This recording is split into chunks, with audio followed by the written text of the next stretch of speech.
जो माननीय सदस्यों ने बोला है उसके साथ जोड़ते हुए मैं कहना चाहता हूं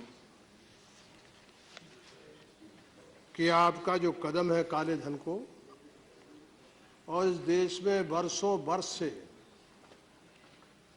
हम लोग भी चिंतित और दुखी रहते हैं कि काला धन बंद होना चाहिए। काला धन का जो है धंधा टूटना चाहिए, बंद होना चाहिए। आपने भीतर के काले धन के ऊपर हाथ डाला है, बाहर के काले धन पर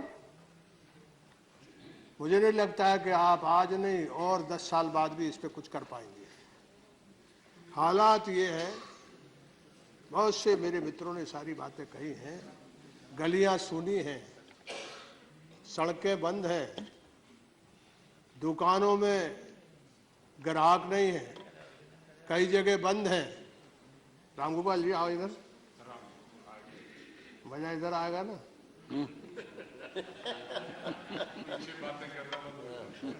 हाँ, दावा को थोड़ा सा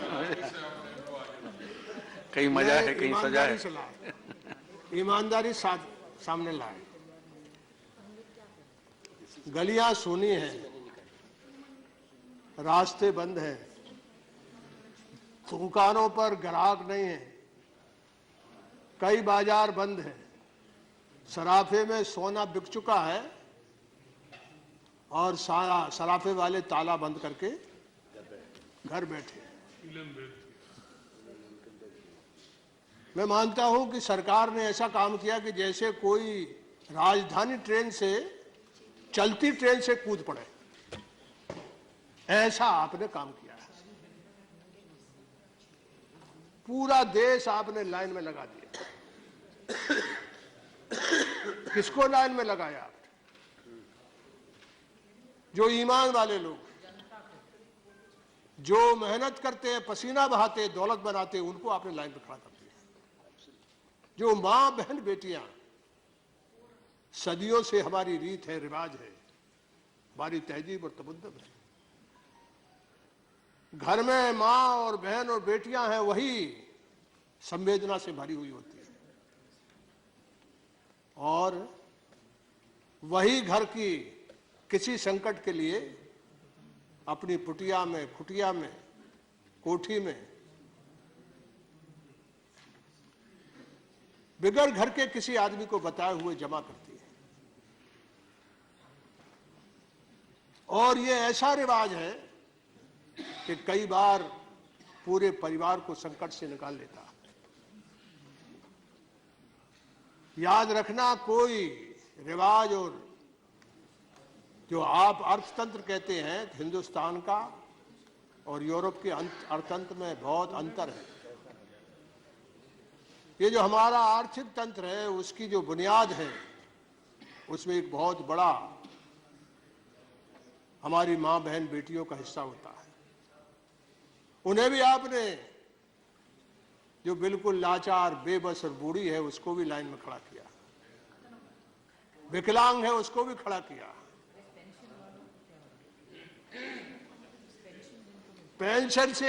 पेंशन तो बूढ़े लोग होते, दया जी ठीक कह रही।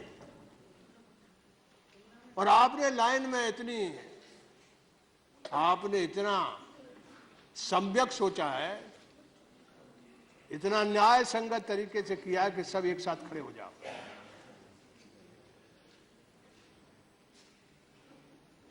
आप जो है वो आज ही 60,000 करोड़ रुपया, ये जो एनपीए वाले लोग हैं उसमें 1200 करोड़ रुपया तो अकेले बलैया का आज देखिए क्या है हमारा देश। और बाहर की या भीतर की जो हमारी ये जो हमारा अर्थतंत्र है, आर्थिक जगत है, उसकी विडंबना देखिए। 8 से लेकर 9 लाख करोड़ रुपया एनपीए है, नॉन परफॉर्मिंग एसेट। आपने 60,000 आज ही क्या यानी विडंबना है कि एक तरफ पूरा देश और गरीब और किसान और मजदूर लाइन में लगा, और आपने 60,000 करोड़ रुपया है टोटल, और 1200 अकेले। पूरी पक्की मुझे जानकारी नहीं, लेकिन मैं घर गया था तो मुझे घर बताया। ठीक बात। आपने पूरा का पूरा भारत जो है वो कई दिन के लिए बंद कर दिया। क्या क्या हालत है। ये रामगोपाल जी जो व्यथा बता रहे थे, बोल रहे थे, ऐसी हालत है कि भारतीय जनता पार्टी बीजेपी के मित्रों जरा गांव चले जाओ, वैसे ही चले जाओ, अपने कस्बे में चले जाओ, जरा देख के आओ। नहीं, मार नहीं खाएंगे। यदि ये देश मारने वाला होता तो ये काम नहीं होता। तब तो अभी तक हो गया होता। और ये भी जान लेना कि ये लाइन में लगे हुए लोग क्यों नहीं बगावत कर रहे, इसलिए कि उनके पास जीवन भर की पूंजी है। यदि वो पैसा नहीं होता, वो पूंजी नहीं होती, तो मैं आपसे कहना चाहता हूं कि आप संभाले नहीं संभलता देश। जब उनके पास जिंदगी भर की पूंजी है तो लाइन के बाहर निकलते हैं, यदि कोई गड़बड़ होती है तो पूरा का पूरा उनकी जीवन भर का पूरा संपत्ति गड़बड़ा जाएगा। 25,000 जो ट्रक है, नहीं 25 लाख, 25 लाख ट्रक जो है वो खड़ा है। और जब ट्रक चलता है तो ड्राइवर को ढाबे पे खाना खाना पड़ता है। पुलिस वाला है ये देश जो है। हम भ्रष्टाचार की बात करते हैं, यानी ढाबे से लेकर के पुलिस से लेकर के तमाम तरह की उसको फुटकर पैसा चाहिए, फुटकर पैसा चाहिए। अरे शरद जी, फुटकर पैसा चाहिए, चिल्लर सबके पास चाहिए। तो ट्रक बंद है, सब्जी मंडी सूनी है, सब्जी खेत में, आलू का भी इनने बताया, खेत में जितनी देश की पूरी तरह की सब्जी है, टमाटर से लेकर के आलू से आपके मूली से लेकर के जो भाजियां हैं, वो सब की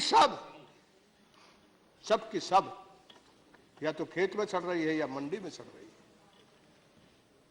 ये सराफा आप चांदनी चौक चले जाइए, चांदनी चौक जिन्होंने आपने बिठाला, इस पार्टी को बनाने में भी किसी का सबसे पहले हाथ था तो वो दिल्ली के लोगों का था। ये चांदनी चौक आपका सबसे बड़ा ठिकाना था। जरा घूम के चले आओ, जो चुना हुआ आदमी जरा जाके चले आओ। मैं कल उधर था, क्या हालत है। और आप तो अरुण जी उसी इलाके में रहे हैं, क्या हालत है। कहते हैं आपकी 30 दिन का दुख और 30 दिन का तकलीफ होगी। 50 दिन के 50 दिन के पीएम मांग रहे हैं। 50 दिन भूख पेट जो है वो वेट नहीं करेगा। हाँ, कोई थोड़ी बहुत हैसियत वाला लोग, हमारे जैसे लोग कर लेंगे, लेकिन जो गरीब है, दिहाड़ी है, वो 50 दिन तक उसका पेट जो है वो धीरज नहीं रखाएगा, वो पेशेंस नहीं रख सकता, वो ठहर नहीं सकता। सारा चांदनी चौक से लेकर के कबूतर उड़ रहे हैं, और कबूतर लोगों को मैं कई जगह जानता हूं, कबूतर वाले ठिकाने जो है वहां अनाज डाल नहीं पा रहे, यानी कबूतरों को, पक्षियों को भी दाना नहीं है, वो भी भूखे घूम रहे हैं। अरे भाई, कैसा आपने तमाशा किया। पक्षी सब चिड़िया, पक्षी चिड़िया आदमी सब मार डाले। हाँ, यह देखो, है ना, कबूतर तो सबसे ज्यादा बेचारा, ये हालत है। और आपने मतलब पूरी एक चलती हुई ट्रेन से पूरे देश को ढकेल दिया, ये हालत है। और एक बात कहूं उपाध्याय जी, पूरे देश भर में छा गए हैं जो काला धन बनाने वाले, वो पूरी तरह से उंगलियां घी में पड़ गई। मैं अभी कहता हूं यदि कोई यहां पैसे वाला है तो मैं आपको कहता हूं कि मेरे पास आओ। मैं बहुत से लोगों को जानता हूं जो इधर उधर घूम रहे हैं। 1000 के 700 रुपए। हाँ, 1000 के 800 रुपए भी दे रहे हैं, 700 रुपए भी दे रहे हैं। 300 बम्बई में 300 वो 300 बॉम्बे में 300 मिल रहा यानी बैंक में लोग खड़े हो गए हैं। जो दिहाड़ी है, धन जन वाला है, उसके लिए बैंक पर आदमी खड़े हो गए हैं। आपको मालूम होना चाहिए कि गरीब आदमी जो है, आप हकीकत में अरुण जी, जिंदगी में मैंने बैंक में कभी खाता ही नहीं खुलवाया है। यहाँ मेरा खाता मधुलू में, स्वर्गीय मधुलू में खुलवाया था। इंतजाम किया था कि मेरा सब टीए डीए वगैरह अपने आप जाता है। मैंने ही नहीं खुलाया, मैं ही बैंक का हैबिट नहीं, मेरी आदत में नहीं है। तो देश के लगभग 60-70% लोग, 50% कह रहे हैं, 60-70% लोगों की आदत में है। ये नहीं है ये बैंक है ही नहीं। हमारा सारा का सारा धंधा, सारा का सारा व्यापार कैश पे चलता है, नगद पर चलता है, हुंडी पर चलता है। और आपने जो काम किया है, यदि आपके इस बंदी से, क्योंकि जिस दिन बंद हुआ था तो हमको भी लगा था कि बहुत अच्छा है, कुछ हो जाएगा, लेकिन जो हालात बने हैं चारों तरफ, तो चारों तरफ जो है वो, इसके चलते जितने कई तरह के दलाल, उनका रोजगार इतना बढ़ गया है कि वो बैंक के, गांव के इलाके में कहां बैंक है, दूर दराज। एटीएम जो है वो नाम ही नहीं जानते। अब छोटे छोटे लोग हैं, आप कहते हैं ये 500 और 1000 का नोट काले धन को बताता है। भाई आप खुद कह रहे 85% जो करेंसी है उसका जो लेन देन है वो 85% 500 और 1000 के नोट में है। इसका क्या मतलब है? मैं मानता हूं कि 85% लोग इन दोनों नोटों का व्यापार इस्तेमाल कर रहे थे, इसका इस्तेमाल हो रहा था। और आपने चारों तरफ जो है वो ऐसा धंधा खोल दिया है कि काला धन नहीं, इससे ज्यादा काला धन पैदा कर लेंगे लोग। और वो जो सच्ची और ठीक कमाई है, मेहनत की कमाई है, उस मेहनत की कमाई से ये काला धन जनरेट होगा। तो ये बैंक वाले यहां दिल्ली में, यहीं आपके इलाके में जो बैंक है, उसकी कुवत और ताकत नहीं है कि जो आपने फैसला किया उसका जवाब दे सके। तो हालत तो ऐसे है कि पूरे देश में आज सारा देश लाइन में है, और वो लोग लाइन में हैं जो ईमान से पैसा कमाए। आज ईमान को आपने लाइन में खड़ा कर दिया, बेईमान चैन से है। प्रधानमंत्री जी कह रहे हैं कि वो नींद की गोली खा रहे हैं। मैं कहता हूं कि कई दिन से लोग लाइन में खड़े होकर के भूखे और प्यासे खड़े हैं। ये जो आपने किया है, तो सरकार आपकी है, विश्वास आपके ऊपर है। ये जो पूरी तरह से पूरे देश में जो अव्यवस्था फैली हुई है, और सबसे ज्यादा हिंदुस्तान में किसान के घर अनाज आया हुआ है। अभी रामगोपाल जी बता रहे थे 1000 रुपया। पूरे देश भर में इस समय धान की जो बची हुई धान थी, पहले 1500 रुपए मिल गया, अब बची हुई धान जो है वो 1000 रुपए में करेंगे, 900 में, 800 में चली गई। 800 में चली गई। आज 800 में। ये हालत में 800 में हो गई। 250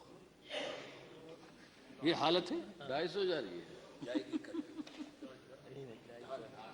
और एक बात जान लीजिए कि पहले भी बिका और बाद में बिका। वो नोट में खरीदारी जो किसान है वो कोई चेक में नहीं लेके आता, वो नगद में लेके आता है।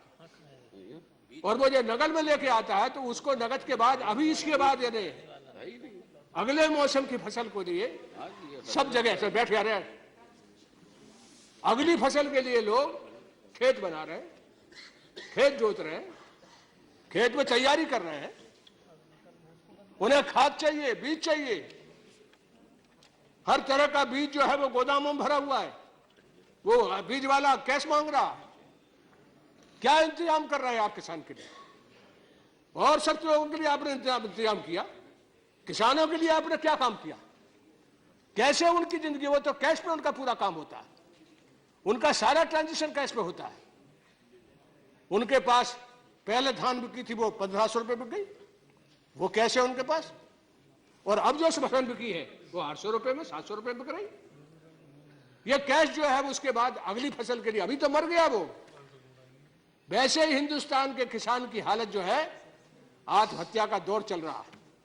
आपके लाइन में लगने से लोग कितने मरे हैं वो अखबारों में आ जाता है 25-30, लेकिन लोग ज्यादा मरे।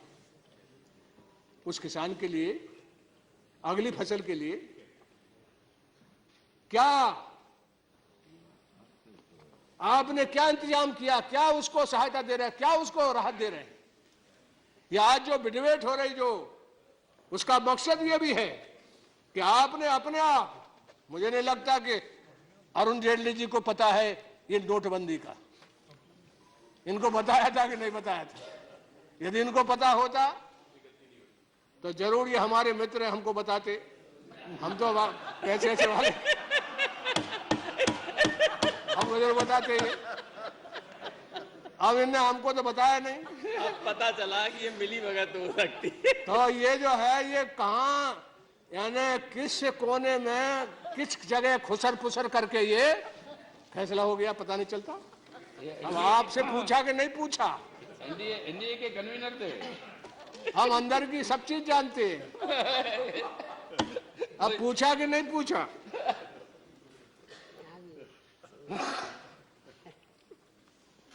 और आपने बहुत से उपाय एक के बाद एक, कभी 2000 का 2400 कर रहे हैं, कहीं 2024 को बढ़ा रहे हैं, 2000 को 20,000 को बढ़ा रहे हैं। ये सब काला आपने पूरा चुनाव कर दिया है। अरे आपने तो, मैंने आदमी दिक्कत और तकलीफ में खड़ा हुआ, अब उसके हाथ भी आप रंग रहे हो। अरे क्या बिगड़ रहा है? दूसरी बार भी ले जाए, वो तो क्या ले जाएगा? भलैया 1200 करोड़ रुपए आपने दे दिया, अभी आज ही 1200 करोड़ ले गया और भाग भी गया वो। और 4000 वाले आदमी को स्याही अंगुली अरे आप स्याही लगा रहे हो या ना चूना लगा रहे हो? ये क्या कर रहे हो भाई?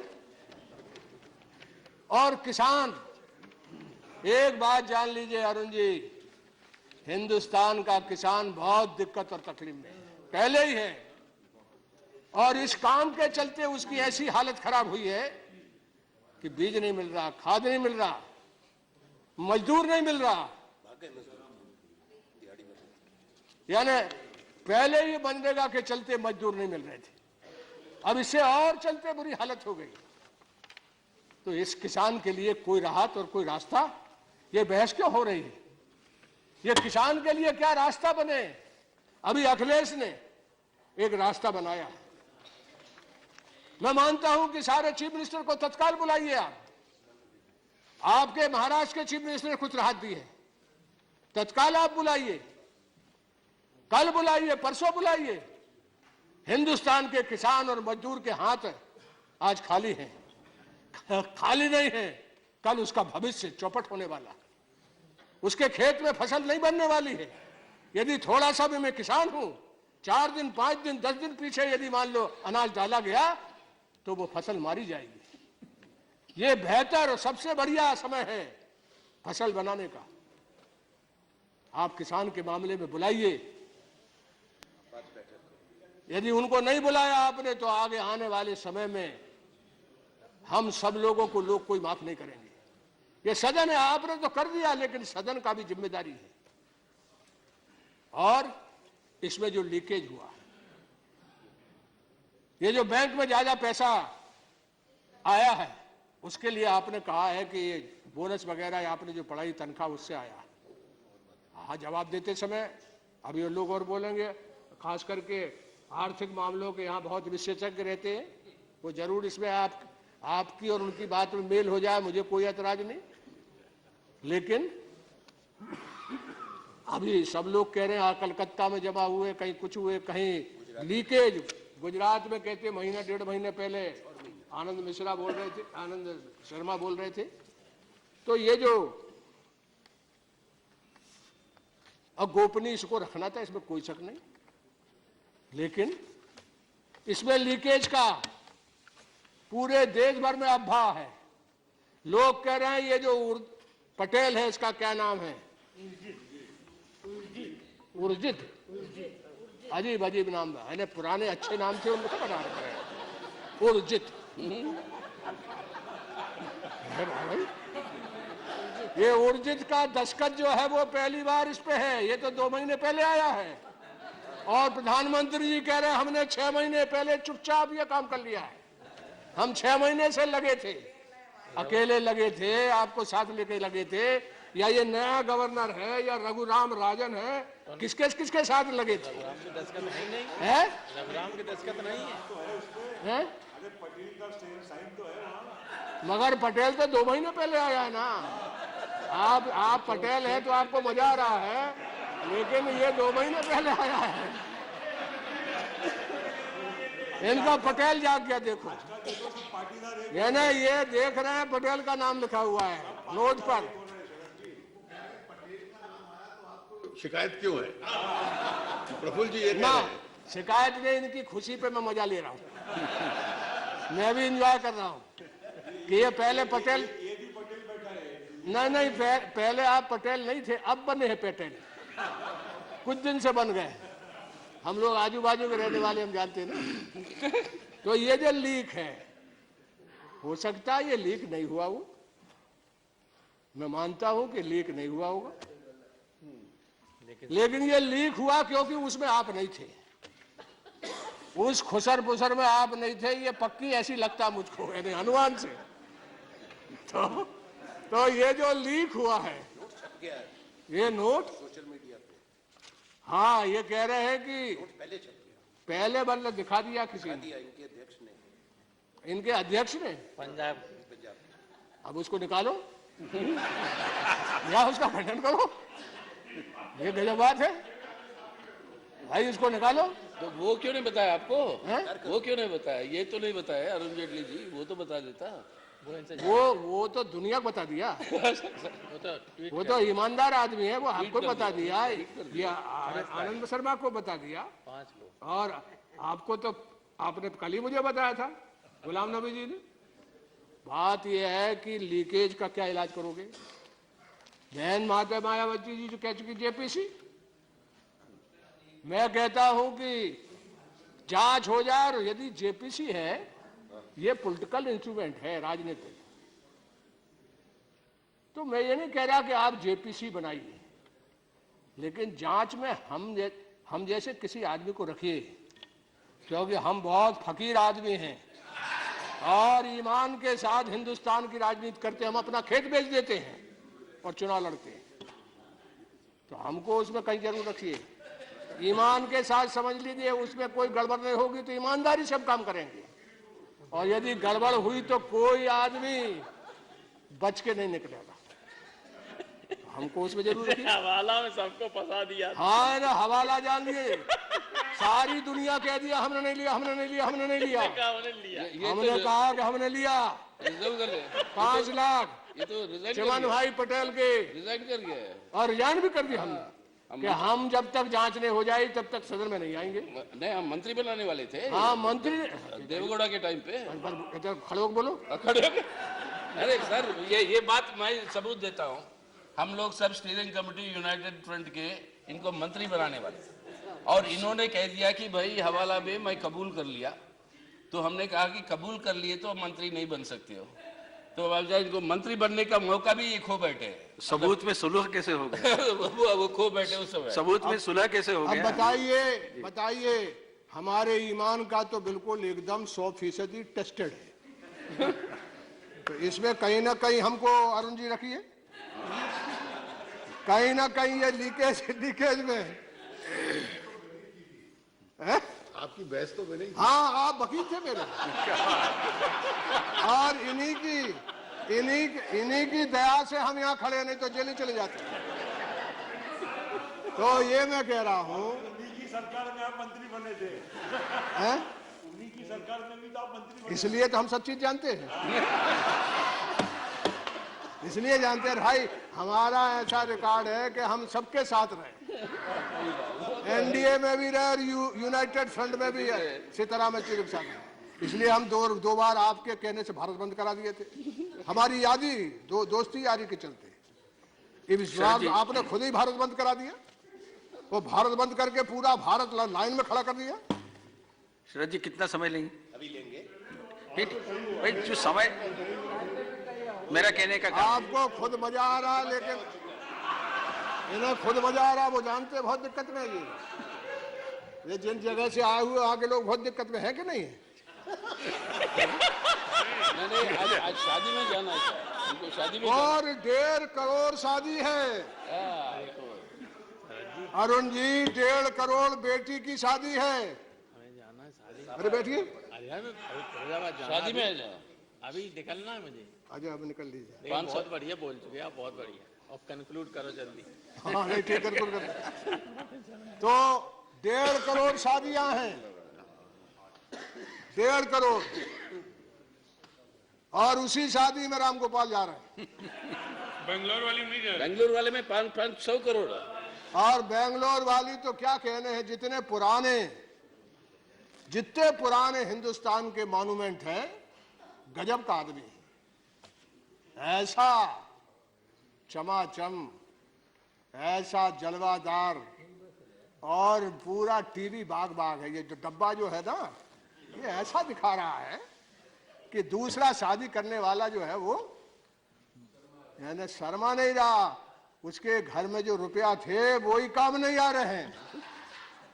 मैं इसलिए कह रहा हूं कि उसका ये जलवा है कि पूरा डब्बा उसको दिखा रहा है, और दूसरी तरफ जो है वो गरीब गुरबा 1.5 करोड़ शादियां हैं अरुण जी, 1.5 करोड़। मामूली बात नहीं है। ये जो शादियां हैं इनके लिए कुछ राहत करो। लोग जो हैं वो, प्रधानमंत्री जी बोल रहे थे, हम हैं शादी वाली महिला, माँ बहन बेटियां दिक्कत ना हो, हम किसी तरह का कोई भी हाथ नहीं डालेंगे। ये आपने वचन दिया है। आपके अभी जो रैली हुई गाजीपुर में, शादी वालों जिनके यहाँ शादी, और ये जो पस्तरा निकालता है, लोग उसको ढूंढ रहे हैं किसने कैसा पत्रा निकाला कि हमको मतलब है ना दुर्गति में पहुंचा दिया। ये पत्रा वाले पंडित जी को लोग ढूंढ रहे हैं, उसको मारने तैयार है। कहने तूने कैसा वक्त बताया कि हमारी ये बुरी हालत हो गई। इसलिए मेरा आपसे निवेदन है कि इसकी जरूर, क्योंकि देश की जनता बहुत गंभीर नहीं, तबाह है, तंग है, यानी लाइन में खड़ी है, बगावत हो जाए वहां, इसलिए कि उनके पास पैसा है। मैंने पूछा, मैं तो पूरे देश भर में घूमते रहता हूं, मैंने भाई चुपचाप ये लाइन में कैसे खड़े? बोले साहब करें क्या, पैसा पास में है, नहीं दंगा हो गया तो पैसे चला जाएगा। जेब कतरे पूरे देश भर में फैल गए हैं, यानी हिंदुस्तान में इतना जेब कतरी हो रही है कि आप अंदाज नहीं कर सकते। लाइन में खड़े हो रहे हैं, यहां खड़े हो रहे हैं, वहां खड़े हो रहे हैं, यहां मारा वहां मारा।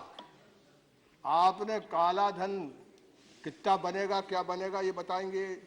और ये जरूर है कि एनपीए के चलते इनका बैंक डूब रहा था, बैंक डूबने वाला था। आपके इस काम से हो सकता है, अरुण जी बताएंगे कि बैंक की हालत क्या है, फाइनेंशियल इंस्टीट्यूशन जो है वो उनकी क्या हालत है, इससे कुछ राहत उसको मिली कि नहीं मिली। मैं इतना ही निवेदन करना चाहता हूं कि शादी वाले, किसान और जो गरीब है, जो दिहाड़ी मजदूर, बैंक में आप देखिए, वहां लगाइए, सारे बैंक वालों को कहिए कि वहां दलाल खड़े हो गए, बैंक में लोगों का खाता नहीं है। आपको उपाध्यक्ष जी, जो जनधन है उसके लिए एक्सप्रेस में बहुत पहले छप चुका है, वो झूठा है। बैंक के कर्मचारियों ने अपना पैसा जमा करके बनाया है, वो जाएगा बैंकों में, दूर दराज के इलाकों में, वहां दलाल खड़े होंगे, तेरा पैसा नहीं जमा होगा, 1000 ले जाएगा, 2000 ले जाएगा, कहेंगे उसका पैसा नहीं, तुम्हारा नहीं ले रहा, बैंक वाला भी उनसे मिल जाएगा। और गांव गांव में मतलब यानी इन ठेकेदारों का, इन दलालों का, इन लुटेरों का खेल बन गया। इसलिए सबसे ज्यादा जरूरी है कि बैंक को बिल्कुल पूरी तरह से ऐसा तैयार करिए और पूरे एमपी और एमएलए को जांच के लिए रखिए।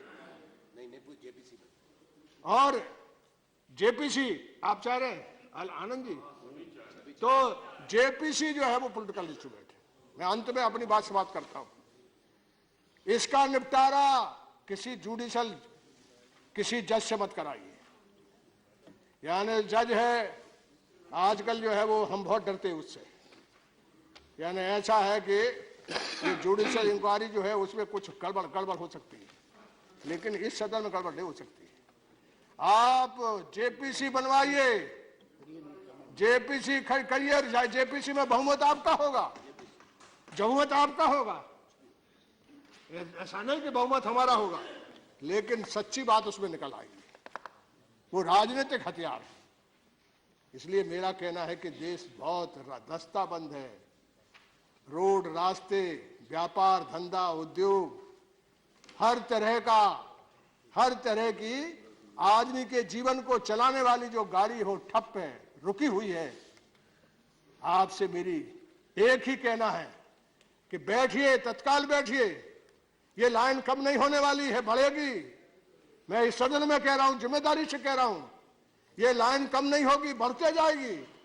इसके लिए तत्काल बैठ करके कोई रास्ता बनाइए, कोई रास्ता सीखिए। और नया रास्ता यह है कि किसान को, शादी वाले को और जो दिहाड़ी मजदूर है उनको सबको कैसे राहत देंगे।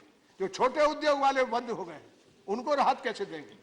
बैठ करके तत्काल ये जो मामला आपने बनाया है, जो आपने नोटबंदी की है, इसके चलते जो दिक्कतें हैं उसको दूर करने की जिम्मेदारी आपकी। आपने नोटबंदी की, आपने काम किया है। और नोटबंदी के चलते जो गड़बड़ है, जो तंग और तबाह है लोग, बर्बाद है लोग हतभास हैं, उन बदहास लोगों को राहत देने का काम करिए। इन्हीं बातों के साथ मैं अपनी बात को समाप्त करता हूं। बहुत बहुत शुक्रिया, बहुत बहुत धन्यवाद।